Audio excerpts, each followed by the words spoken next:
गाय नाही सरऊ, guys guys. सही से बोला नहीं तो अखिया फोड़ दिए, आंधर हो जाबा। तुम्हें डर ना लागत क्या थुआ से? नहीं, ना तलवार की धार से, ना गोलियों की बौछार से। बंदा डरता है तो सिर्फ अपने बाप के मार से।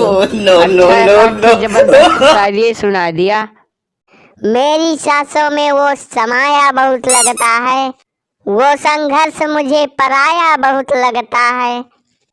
कि वो मेरी सांसों में समाया बहुत लगता है, वो संघर्ष मुझे पराया बहुत लगता है। तुमसे मिलने की तमन्ना बहुत है, मगर आने जाने में किराया बहुत लगता है। वाह टमाटर वाह, क्या शायरी मारी है।